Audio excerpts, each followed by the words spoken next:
Hello, Bill. Hello, Matt. A premature Happy July 4th to you. Or as my kids call it, Cuatro de Julio to you, Bill. I've got in my kids. I know people think, and you've tweeted this, the polling that says that liberals don't. I forget what the exact wording is, but they're not as proud of their country as conservatives are, something like that. I think the Pew poll indicated that. I'm doing my part to correct that. My children, wherever we go, wherever they see a flag, they say, "Our country's flag, our country's flag." And it's not a rainbow. It's not a rainbow flag that they're talking about, though. When they do that, is it, Bill? I do have a story where we were driving in New York, and my 5-year-old saw the New York State flag, and she said our country's flag, and I said no, that's actually not our country's flag.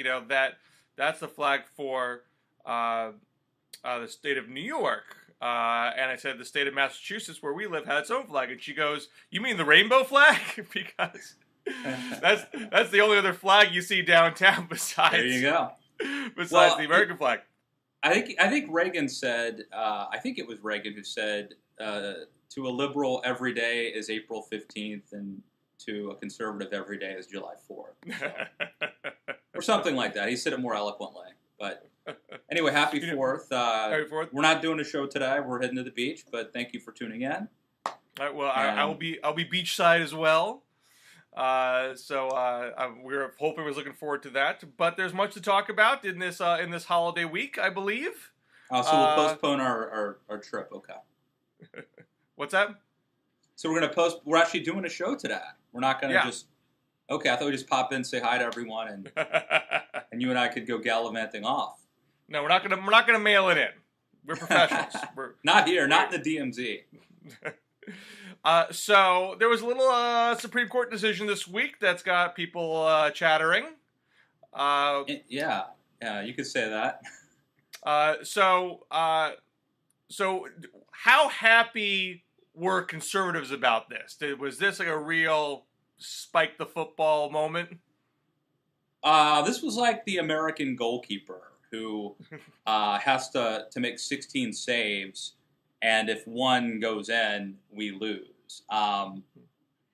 That's how I view it. I don't view this as a big victory. I view this as like, at best, conservatives, traditional Americans are playing defense, trying to block the assault on religious liberty.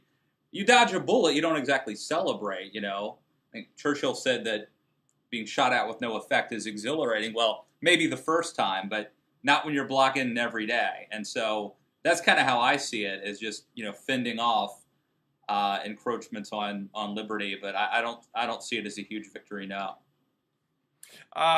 Because liberals obviously were apoplectic about it.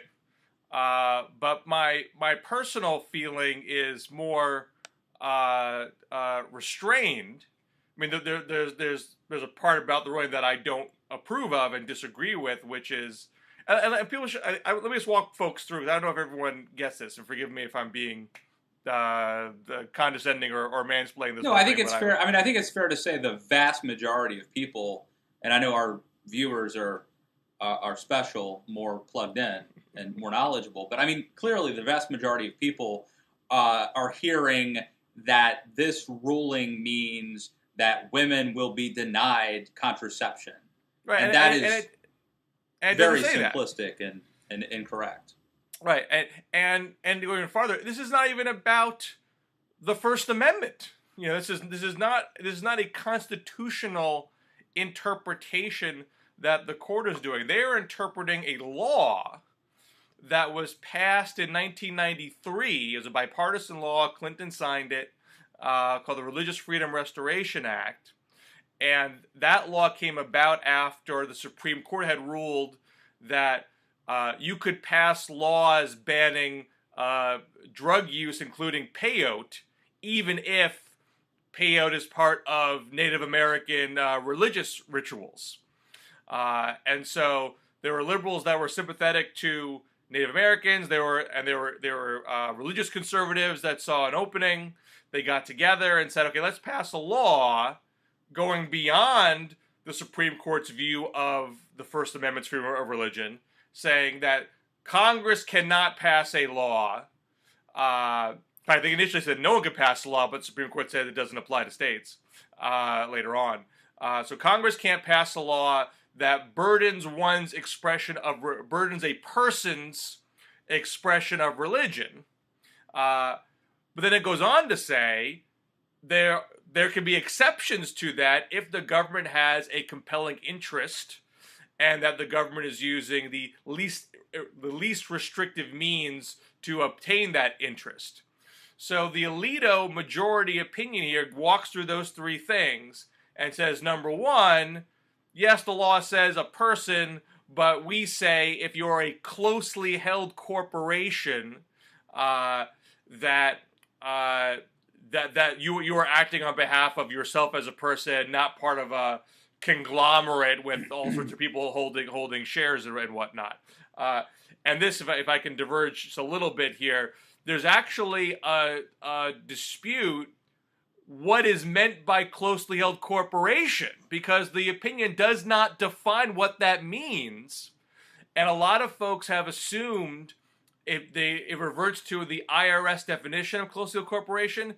But if you read the blog of Professor Bainbridge, and he was keying off a Facebook post by law professor Jennifer Taub, that's not the case. There's case law to suggest that the IRS definition is not what is presumed.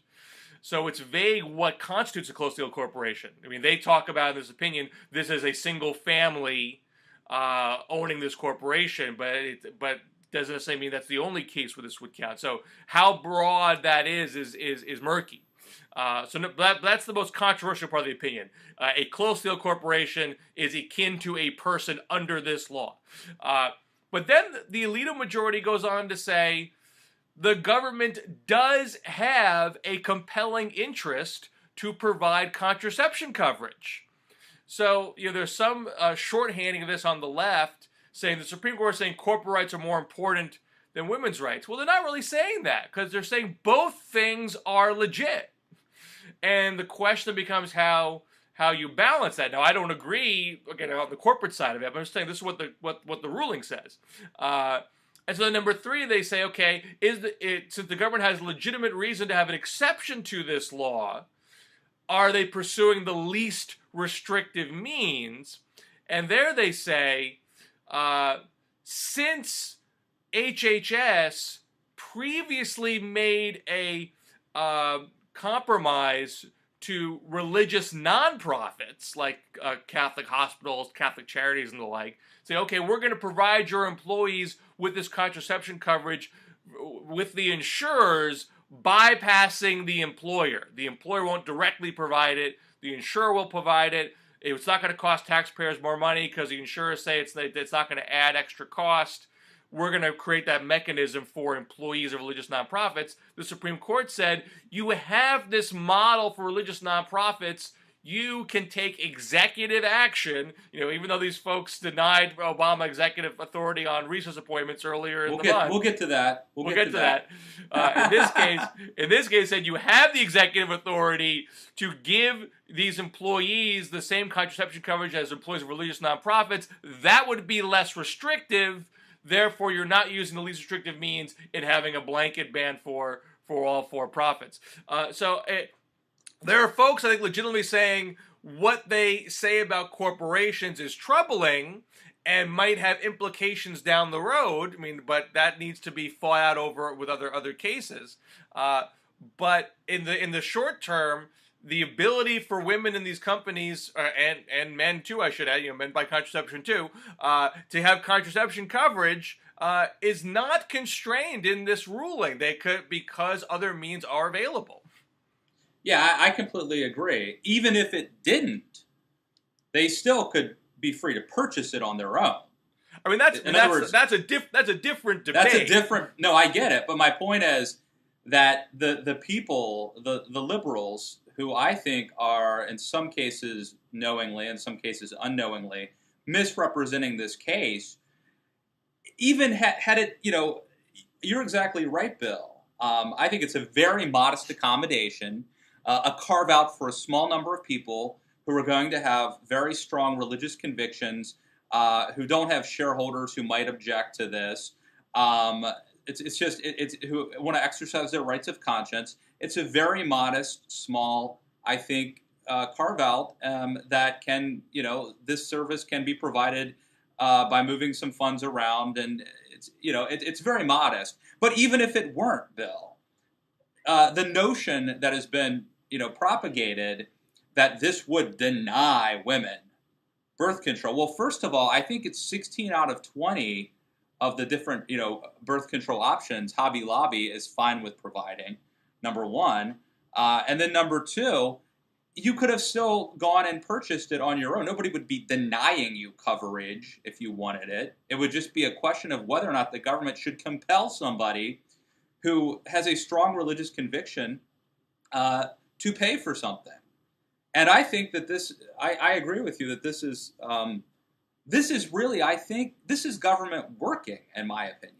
This is actually solving problems. Nobody's going to be without anything that they want. Here you've split the baby. I mean, for a weird analogy considering what we're talking. Considering what we're talking about. Where you and I disagree is, liberals would feel that my boss should not get to interfere. My boss's beliefs, religious beliefs, philosophical beliefs, should not impact my beliefs, and he or she should not be able to lord over me what he or she believes, and not deny me something that other people get to have. I mean, now we have in this law a baseline that everybody should have the same access to contraception insurance coverage. I should not have to pay more for it than somebody else should. And where conservatives say contraception shouldn't be a baseline government benefit, and if you have to pay for it out of your own pocket, that's your business, but I shouldn't have to subsidize it for you. That's where we have a disagreement. But this ruling doesn't side with you on that point. This ruling says... Well, let me back up and just say, really what I believe is that we should completely divorce health coverage and health insurance from employment. So, ultimately, that's my fundamental belief. We shouldn't even be having this conversation because I don't want to be reliant on my employer for anything like that. I mean, they can pay me money and I can go get health insurance with it and screw them. I'll do what I want. Having said that, because this is the world that we're in, I mean, I was against Obamacare, but this is the world that we're in, within the context of, this is where we're at, I really do think this was a example of government working, of our, of the courts coming up with a very reasonable accommodation that really satisfies everybody's, and the fact that I think the left is really playing this grievance up as scoring political points, trying to gin up this phony war on women. And this is the latest example of how phony it is. That's what bothers me politically. I wouldn't go as far as say that it's phony. I think there is genuine outrage and concern on the left. Based on something that's not true. I think there are some extent people not understanding the opinion. I think there's some of that. I also think there are people who do understand the opinion, but feel that this is a camel's nose under the tent kind of thing. And this is where the Ginsburg opinion comes into play. Jeffrey Toobin at the New Yorker, Erin Carmen, if I'm pronouncing your name correctly, at MSNBC has made this point. It is part of the Roberts way to start small, do something extremely non-controversial at the first, and then try to expand it later on. So what you don't know going forward is, in terms of this particular law, how will they weigh the closely held corporations' rights under this law versus the government's compelling interest and interpretation of least restrictive means? Are they going to find excuses, all the time going forward, or is there something about the way this is constructed that will keep this a limited ruling going forward? And that's why I think the Kennedy concurrence, I think, is relevant here. We're playing a bit of mind reading games, so you can't know. The Kennedy concurrence doesn't really diverge from the Alito majority, but it is emphasizes that this is not going to allow your Scientologist boss to deny you access to a surgery. This is not going to allow someone who believes that homosexuality is a sin from hiring somebody who is gay. I think this is Kennedy's way of saying, hey, maybe these guys have some devious plan up their sleeves, but I'm not on board with that. They don't have 5 for that. Let me just say a couple quick things regarding that bill. First, the fact that you're going back to the 1993 bill that Clinton signed, that this was all based on, this decision was based on. It is interesting to me that liberals were fine with peyote. Like, in other words, I feel like that a lot of American liberals would be much more interested in helping preserve the Native Americans' right to use peyote as a religious ritual than a Southern Baptist belief that abortifacients are immoral or something to that effect. So I find that interesting and quite telling. Well, what's different there is peyote use doesn't affect somebody else. The issue with the birth control issue is that your opinion is now affecting me and my access to birth control. I mean, that's where those issues diverge. Yeah, I mean, they're different issues, but in any event, okay, I suspect we could draw a more clear analogy that that they might have been more sympathetic to a Buddhist owner of a small corporation that felt that I don't know what would be against their religion. I just suspect that they would be that the left would be more sympathetic to religious liberty if the religion that they were defending were not Christianity. Well, I think you could be more cynical here and say, I think liberals would have a different standard if it wasn't something that was going to affect them personally. A lot of liberals want access to birth control, so it's a visceral reaction. If some other religion, no matter how nice that religion sounds today, if it was going to do something that was going to hurt them, they'd be mad about it. There's a certain extent where liberals are sympathetic to anti-Muslim bigotry as it applies domestically, because they don't like the idea of a broad mass of people being scapegoated for the actions of a few.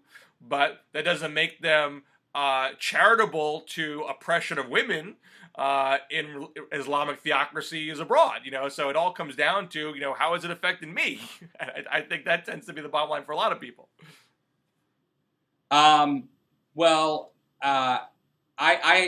I think that one of the things that bothers me about politics is that both sides have an interest in stoking and in agitating and stoking grievances. Instead of really celebrating what I think was actually a pretty good decision, which really balanced a lot of competing interests and frankly should satisfy everybody. And if we can't sort of come together around this, if this is a cause for outrage, and make no mistake, I mean, the fact that they're pointing out 3 female judges voted against this, that's clearly trying to divide along gender lines, pointing out that the Catholic men who were for this, it is frustrating. I mean, there's a degree of this which is manufactured outrage that I don't like, that I share with you on that point. There's a certain amount of it that I do think comes from a very sincere place and has some practical political value as far as trying to set the stage. I mean, someday there'll be a Supreme Court appointment again. These are all skirmishes leading up to the grand battle when somebody retires or somebody dies and there's an opening. What do we need on the court next?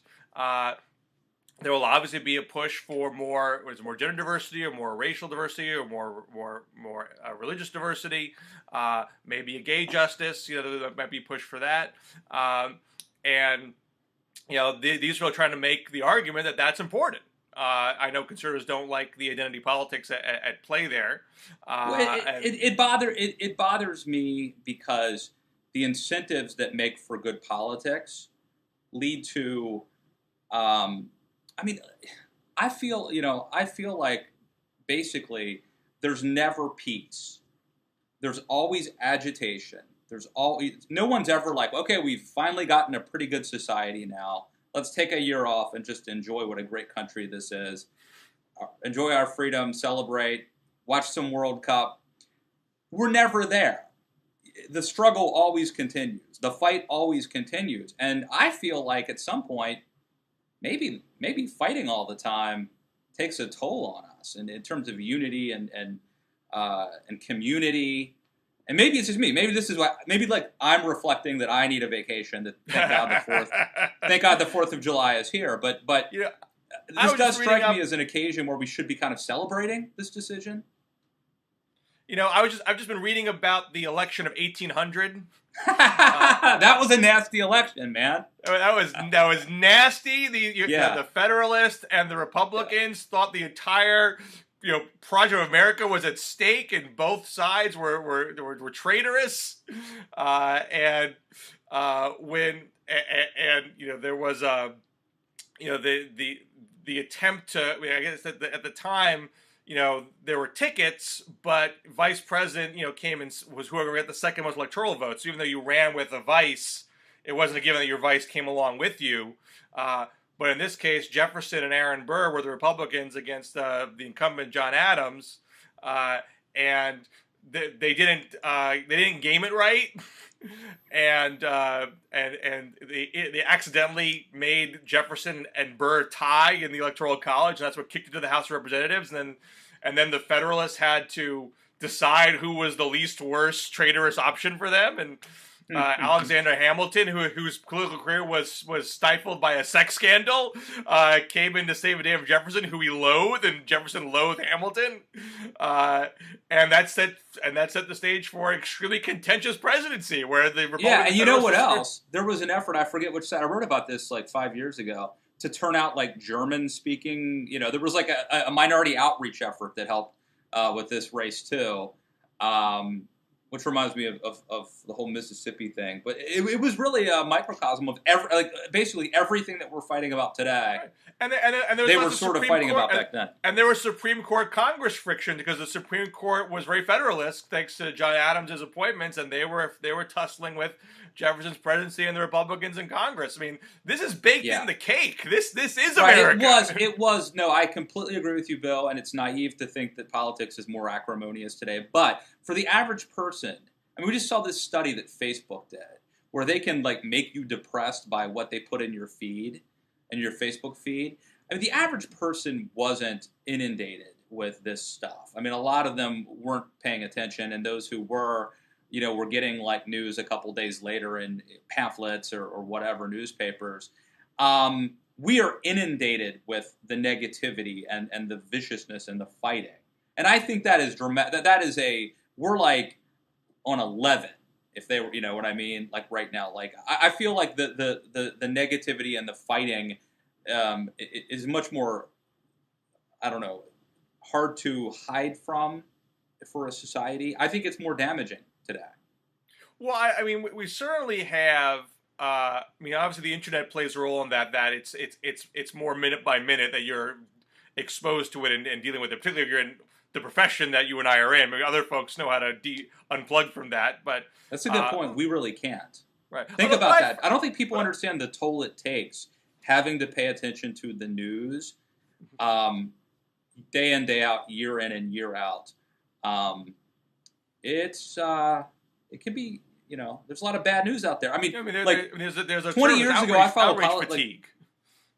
Absolutely, there's outrage fatigue, but there's just like, I mean, never mind the sort of internecine political squabbles. Like reading about ISIS and crucifixions and like the Sunni Shia split. I mean, like stuff that a lot of people can pretty much ignore. I mean, that forgive me if that gets depressing at some point. Right. I mean, I know it's like this is like a rich guy problems. You know what I mean? Like, I mean, I feel like we're blessed to be able to talk about politics and to play, as they say in Moneyball, the child's game, to show up at the baseball park every day like we do. But you know, no matter what your profession is, there's like there's a downside to it. Right, but I just anecdotally I have lots of friends. I don't live in the Beltway. I have plenty of friends who aren't professional politicos, but they suddenly get hopped up on outrage through their Facebook feeds because people do share these things, even if they're not professional politicians, and there is a big sort going on nationally where we are clustering around like-minded people politically. There's a lot less mixing. There's a lot less swing areas in the country, and that makes Congress more stagnant. There's a lot less competition there. It's not all gerrymandering. In fact, it's not mostly gerrymandering. It's because we're clustering with like-minded people. We're more mobile people. You know, we go to college and we don't go back to live in our hometowns. We go move other places. A lot more of that mobility gives us the choice to live amongst like-minded people. So I think those dynamics are different than 250 years ago. But the basic idea of arguing about stuff, that's and thinking that things are more dire than they actually are. I think that is not unusual. And a trivia question: I believe the gerrymandering is named after a guy named his last name was Gary, but it's called gerrymandering.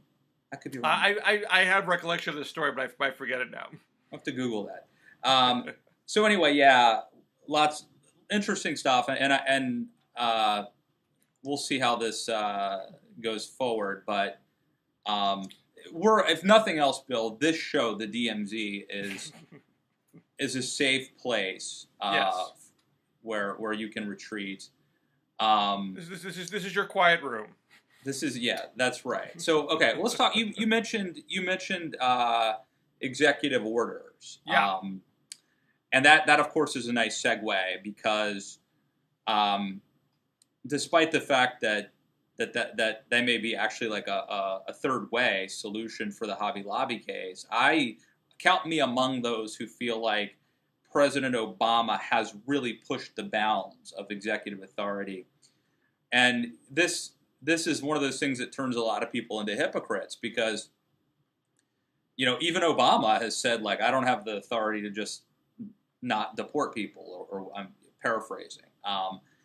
And it seems like when whoever has the presidency thinks that the executive power should be stronger, that gridlock in Congress is unacceptable, and you just got to get stuff done, and the ends justify the means. And whoever has Congress, if it's another party, talks about balance of powers and the rule of law. And it's almost like the filibuster debate that, where you stand depends on where you sit. And here the Democrats sit in the White House. And I feel like it's not just the executive orders. I think it's if you add up the whole thing, if you add up recess appointments, which of course the Supreme Court just unanimously ruled that Obama had overstepped in terms of recess appointments, it's signing statements. It's unilaterally changing Obamacare or the employer mandate. I think when you add all these things up, including the executive orders, you end up having a president who I think really has expanded executive power, and I would argue has overreached in terms of his constitutional authority. I'm guessing you disagree because you are a proponent of a muscular liberalism. Well, I'm a proponent of getting things done, and I mean, I'm not a proponent of ignoring the law or the Constitution, but often the law and the Constitution can be interpreted variably, and to the extent that people can get too cute with that. That's why you have the courts to rein folks in.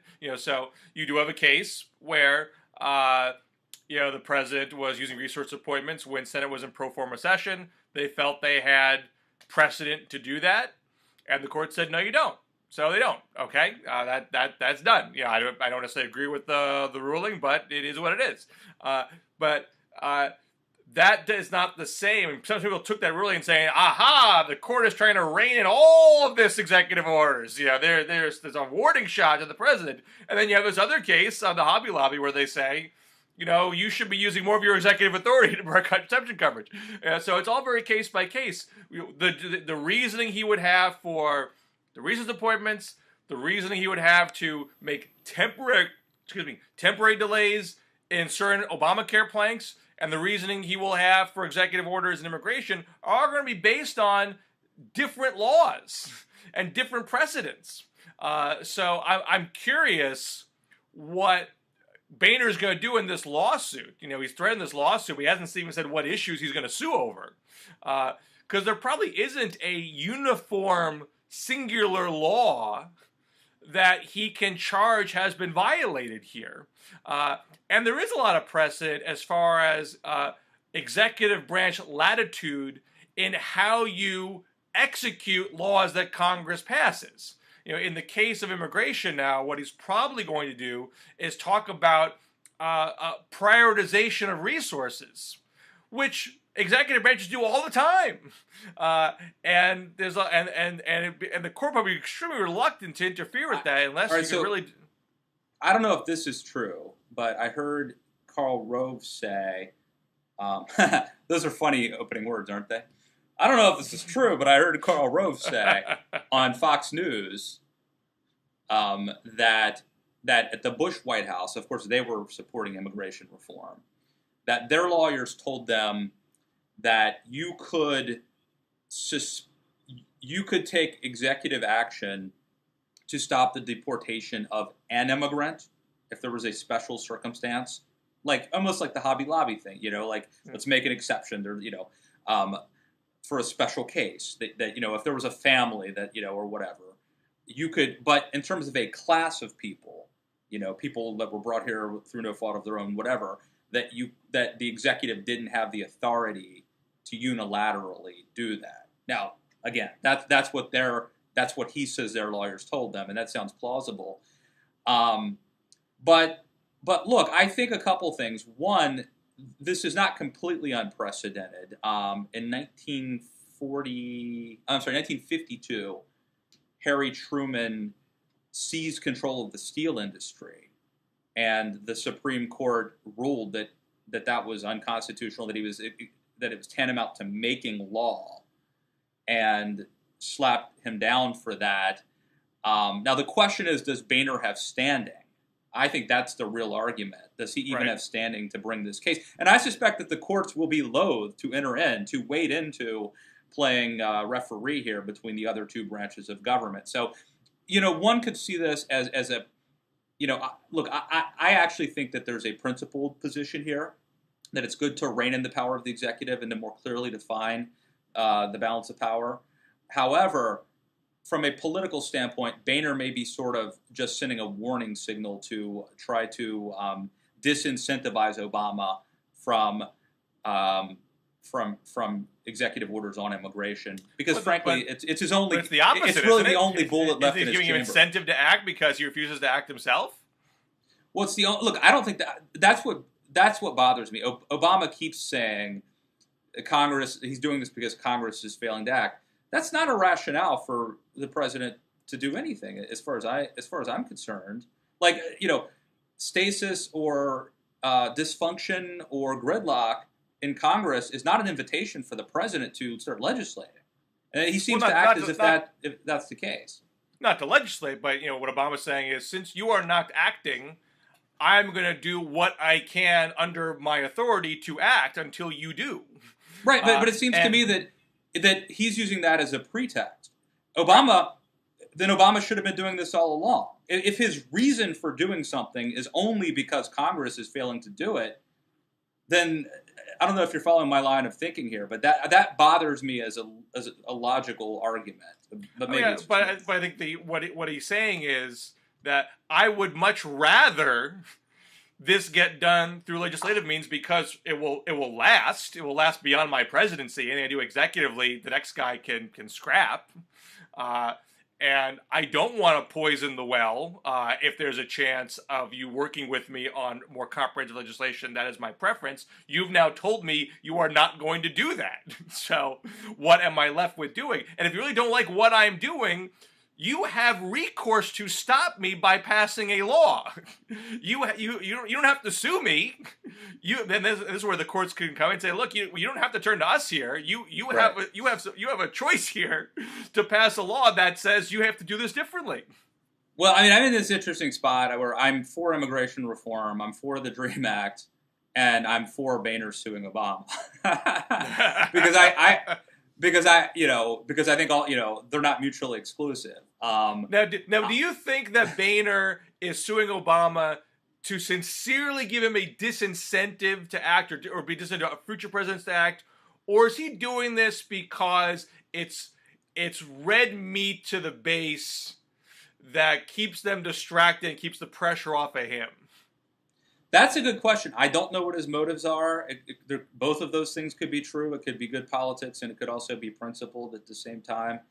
But I'm sort of putting that question aside and saying... And also I think damps down impeachment talk, which Boehner might think that's not helpful to us in the midterms or beyond. I mean, this could be like a Machiavellian strategy, that Boehner's hatched to basically give him cover and also prevent...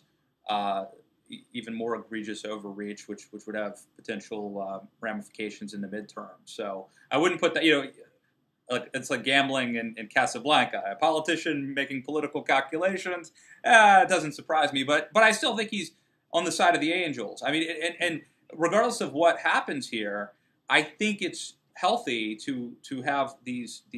I mean, as I've written and mentioned before, I think that there is a sense that the ends justify the means, that because the DREAM Act is good legislation, that whatever it takes to get it done was fine. Whereas I would argue that process matters, and that an executive order paved the way for Japanese internment camps. So I mean, executive order. I think the American public likes a strong executive, which is why Republicans are sort of in a bad political position here. Because I think that inherently the public wants the president to just solve their problems and do things, but there is a danger that sooner or later there'll be a president who does something that you don't like through executive order, and so I think it is important. Let's sort of clearly define and maybe think about what is the proper role of government. What would a president do that does? If you think it's okay to quit enforcing laws that the president doesn't like, at what point would he cross the line? Where is the line? Where is the line that a president can't do this? And I think it's healthy to have this discussion. Now, I don't want to scoop myself too much. Let's embargo this video, Bill, till your post goes up. But I expect to have an article published at theweek.com on a Friday on this subject, how this issue might scramble the House races in the midterms. There is a presumption that the House is almost surely going to stay in Republican hands, and the battleground is in the Senate, whether Democrats can keep it or not. Without giving away all of my exciting data in the piece, you do have, it's not a lot, but you have a handful of districts that are considered competitive to varying degrees by your professional handicappers, where the proportion of Latinos in those districts has the potential to play a decisive role. It's not the majority districts; it's not even close to the majority districts, so it's sort of easy to overlook. But as it stands, these midterm races have been kind of sleepy. Now we're not in the fall election high season yet, but there hasn't really been a dominant issue to nationalize these elections. Whatever is going on with the struggling economy or with foreign policy, I would argue hasn't really cut one way or the other in a partisan way for the midterms. The Democrats are on their heels in the Senate is because the map is skewed against them in the Senate. You have a lot of democratically held seats in right-leaning states coming into the 6-year itch, where your opponents of the presidency are more energized than your proponents. But if Obama is acting by executive order, in mid-August or late August, right around Labor Day, this issue has the ability to be the dominant issue in the fall, and there's an argument that's not good for Republicans. There's plenty of areas of the country that are very conservative and very anti-immigrant, but those aren't necessarily the competitive races in the House. Those are where the safe Republican seats are. So I think this has some potential to make November very interesting. I think it's good politics for Obama. I think it's probably better politics in a presidential year than in a. I agree with that too. I mean, they definitely. We're talking about a handful of districts here, but where the Latino population is very strong, in the Southwest, those aren't where the big House races are, or the Senate races for that matter. And so you have the one Senate race where it could matter is Colorado, but Nevada, Arizona, Colorado, those are swingy areas in presidential years. Not Florida, of course, is swinging presidential years. Those are states that have more presidential import and aren't big races this year for the most part. Yeah, I agree. But I still think it's good politics. Like I don't think this hurts him. The only people, like the people who don't like Obama already, will be outraged by this. But I don't think there's any swing voter who. I mean, I think this rewards Obama's base, and I don't think it hurts him amongst any swing voters or undecided types. And it also outrages the right, which sometimes helps the left, depending on how they respond. And that's happened in Mississippi. Mississippi, you had the Cochran campaign going hard for the black vote, but there seems to have been some backlash effect where it got a lot of the conservative white vote to be energized too. It just so happened that the Cochran job did a better job running up their numbers than the McDaniel campaign. But you have to think about it's never going to be all net gain. Right. Something's going to happen to swing it the other way and hold down what you're trying to do. Yeah, I don't know if every action in politics has an equal and opposite reaction, but it does have an opposite reaction, and there's always a backlash, or usually a backlash. And the Mississippi race is fascinating. It's not over yet. I mean, or it's just like the Japanese hiding away, like that don't know the war's over. Didn't we just find somebody, Wasn't there a story? There's a guy who died. There's a guy who died. The last guy found died. Who had hidden for like 30 years. So they found him in like the 70s or something, right? Right. And he's a national hero. That's the McDaniel campaign. They have not declared defeat. They're still fighting. And there are allegations of vote buying in Mississippi. There is a sense that Jenny Beth Martin of the Tea Party Patriots has said that the RNC should refuse to respect Mississippi state law, their open convention, that actually goes against the RNC's bylaws, that an open, not convention, that an open primary or open runoff should be definitive in terms of picking a victory. So this thing goes on. There are questions about whether or not illegitimate voters or ineligible voters who would vote in the Democratic. Has the McDaniel campaign made formal steps to contest the election at this point?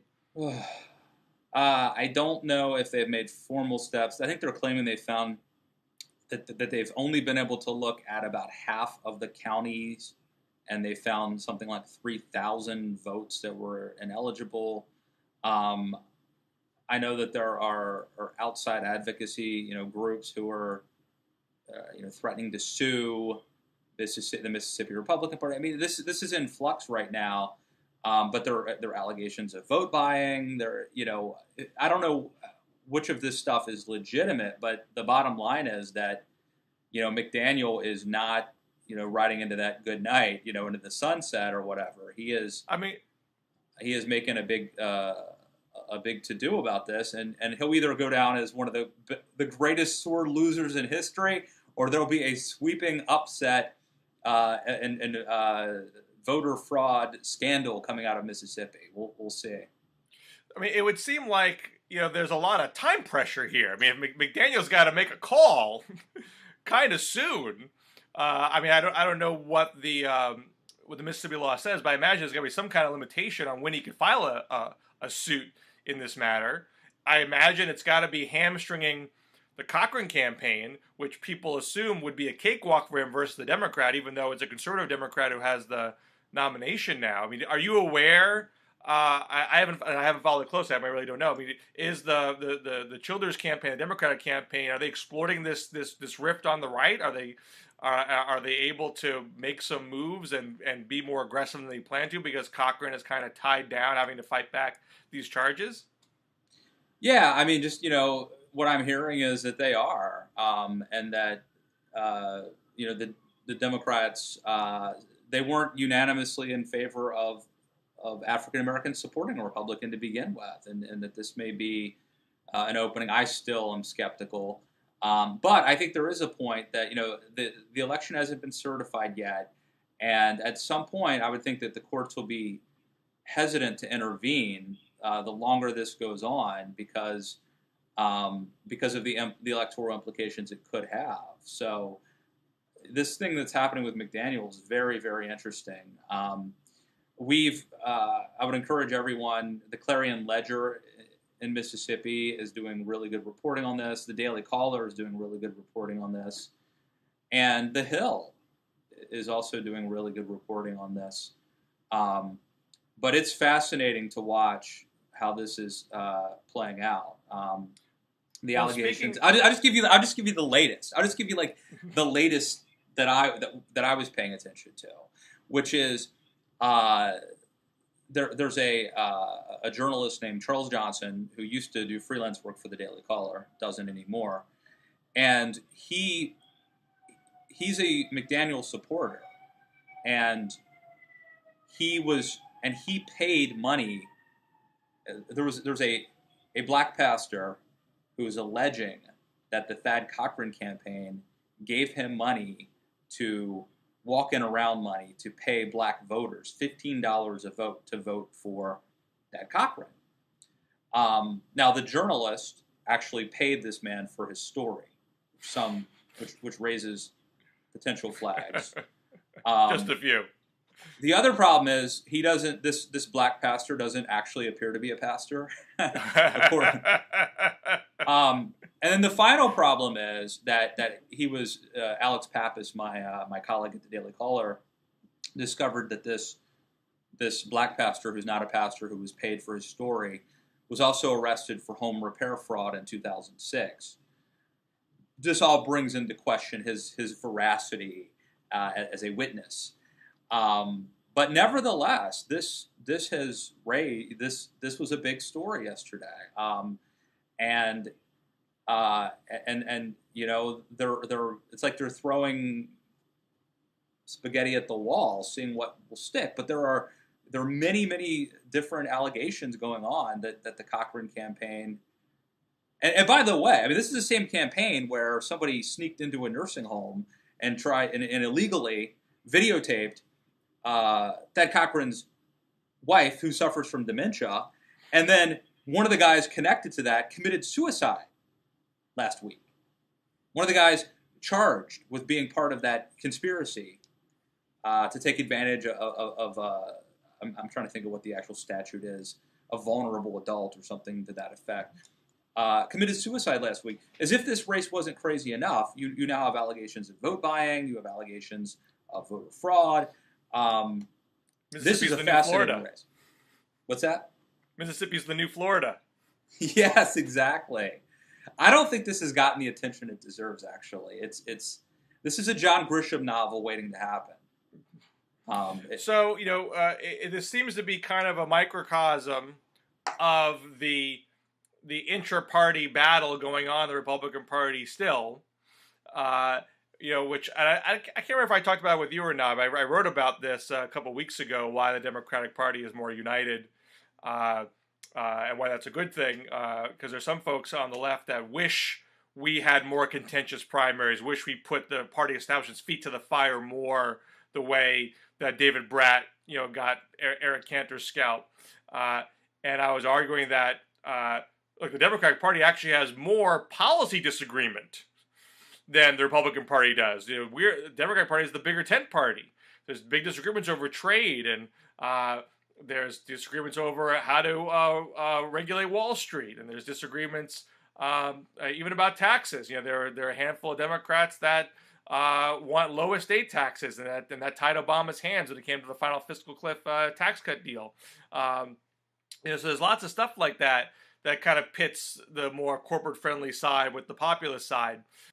There's this great piece that Charles Murray wrote about and Jonah Goldberg wrote about, basically where it does seem like the left has gotten their act together. I mean, they had their fights in the 60s and 70s, right? I mean, isn't the bloodletting that's happening on the right really just the fact that it's our turn for this? Well, I don't think it has to be. I think there's an extent that that's going to happen when you're out of power and everyone's trying to point fingers to decide, why are we out of power? What do we have to do to get back into power? But the fact is that the range of policy disagreement within the Republican Party is much more narrow than the range of policy disagreement in the Democratic Party. In the Jonah Goldberg piece, I guess I don't quite know which he thinks is worse or which he thinks is better. He seems to be almost a little condescending that the left doesn't have open disagreements on these big policy questions so much, and they all are, and they're all just sort of agreeing more generally on the basic ideology. But the part of the Jonah Goldberg piece, and which people should read, that I think he misses, is I believe that those on the left have a greater tolerance for differences of opinion. So, I think there's an awareness that not everyone in the Democratic Party shares my individual views all the time, but they're not inclined to want to drum them out of the party over that on every single thing. There are certain examples. They're very isolated. Well, look, I think I would say I have a grudging admiration for what's happening on the left right now. But I don't think, and I think you're right in the sense that they're more tolerant. But I don't think it's because they're more tolerant people. I think it's because they've had their time in the wilderness and they've become, I think, more pragmatic. And I think this is a little bit cyclical, Oh, I agree with that. I definitely that plays a role here. It's not that the left doesn't have the capacity to play circular firing squad. It's been done in the past. But there's a question whether things will always stay this way, if we'll revert to a more tribal sense of things, in the future. But I do think in general that I do think that tolerance level does exist, where you can say you might not agree exactly with my view on I might think we should cap the size of banks, but I'm not livid that Obama chose to regulate Wall Street in a different fashion. I might disagree with it. I might be a little piqued about it. But I'm still going to vote for him. I'm still going to work for him for his reelection because he's still going in the same general direction that I want to go in. When you get to the point where you're not going in the same direction, that could change. So when you have on the right people saying, "Okay, I want to cut the government into oblivion," and you only want to do the sequester, therefore I'm going to blow the whole thing up. That's not a tenable. That's not a principled and constructive policy disagreement. Right. That's being insane. Well, Bill, you've pointed out that you have to lose 3 presidential elections before before you'll be willing to become pragmatic. So, by those, according to your account, it's not good news. I think in all likelihood, Republicans will probably lose the presidency in 2016. It's very early to make a prediction like that. All sorts of things can happen. I understand, but I don't think the way the table is set, I don't think the country is ideologically changing dramatically from 2012 or demographically changing from 2012. So I would expect that to happen again. And it took Democrats 3 times before it really felt like a day of reckoning, and we had to accept Bill Clinton who was going to call for welfare reform and be for the death penalty, and it's stuff like that. Some pretty big calibrations and RFRA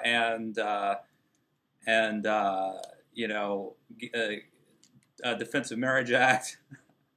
Well, Defensive Marriage Act, I do think, and this came back to the Hillary interview with Scher that was so controversial. I mean, what she was saying, there was some significance there that, Bill Clinton ran on in 92. He ran on allowing gays to vote in the military. He was staking out a pro-gay rights position that was pushing the boundary for that time, which then sparked a pretty big right-wing backlash. So first he had to split the baby on Don't Ask, Don't Tell coming out of the box. And then he had to play a lot of defense. And so, Defensive Marriage Act was a way to it's also prevent... the Defensive Clinton Act is what you're saying. I mean, sure. I mean, I'm not saying there's not politics here, but it also was a way to avoid a more severely anti-gay legislation that would ban gay marriage federally. I mean, Defense of Marriage Act would say the federal government won't recognize what the states do. I mean, the question was, what happens when a one state court, does X? How will it sweep across the nation? There was some talk of there being a federal law saying you can't have gay marriages, period. And this was a way to prevent that step from taking place. And it also gave Democrats a way to say, I don't like gay marriage either, which Hillary said and Bill said. And even Paul Wellstone voted for the Defense of Marriage Act. So that's where the issue gets a little bit murky. But it's not like Bill Clinton was running on a virulently anti-gay platform across the board, because he's the guy that brought the whole notion of gay rights into presidential politics with his gays in the military plank. So I think that's a more complicated matter than him going to the left in 92 saying, I am for the death penalty. Welfare should not be a lifetime entitlement. These were bigger pills for the left to swallow in 92. Well, and that's why, and I guess Bill, you and I could just keep going, but that's why I think that someone like a Marco Rubio is the way that Republicans have to go. Because I think that he is philosophically conservative, but I think he can appeal to the middle from the right the way that Bill Clinton could appeal to the middle from the left. And I think that's the way you have to go. I don't think Republicans can nominate a Ted Cruz and expect to win. Not that there's anything wrong with them, just that, I think where our country's at today, you need a more like, Chris Christie would be another example of someone who could be like the bizarro world Bill Clinton, the Bill Clinton for the Republicans. But I think that's more the direction if you want to win the White House this time. And who knows, maybe then, you get someone hardcore. Not to say that Rubio isn't solid philosophically, but the fire and brimstone type.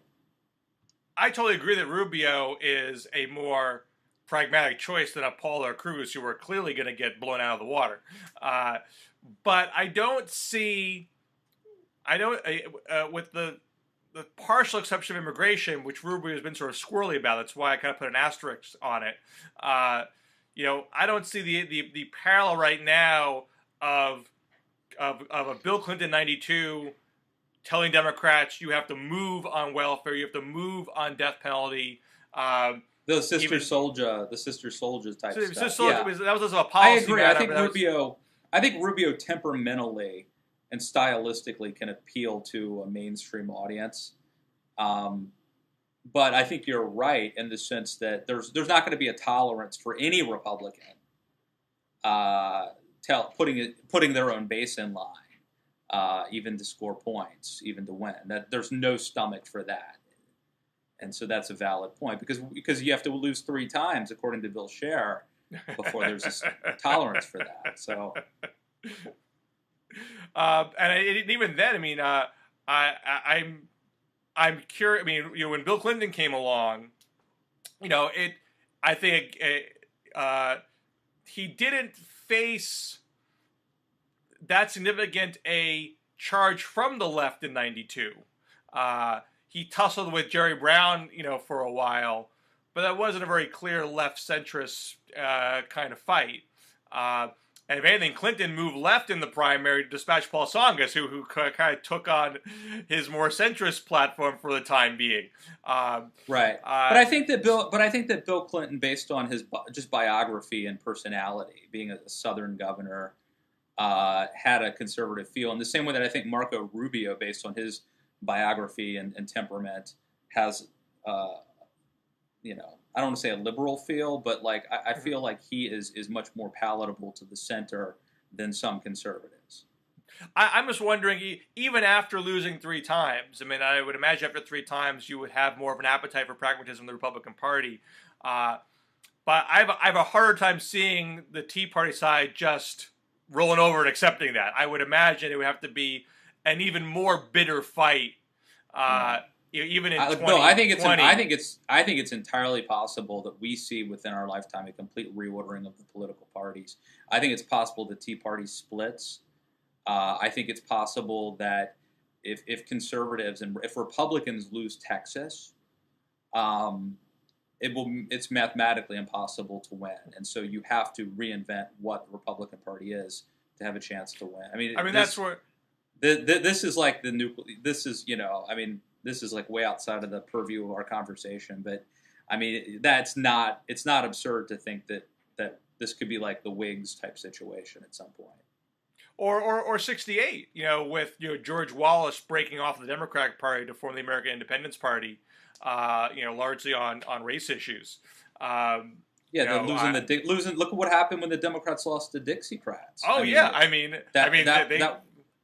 You might say good riddance, but they didn't win a lot of presidential elections for a long time.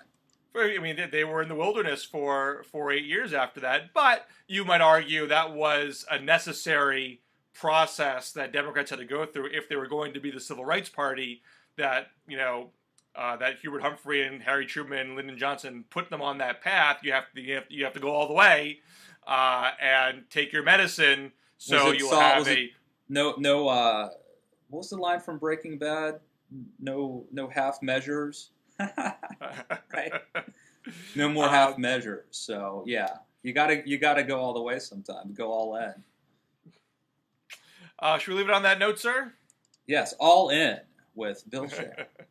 Another good episode, another award-winning episode, despite some technical difficulties on my end, which we'll edit out. So we persevered as we always do. Yes, have a good 4th of July, Bill. And happy birthday, America, to you. Yeah, we'll see y'all back here in the DMZ after the 4th. All Happy right. Independence Day. Take care.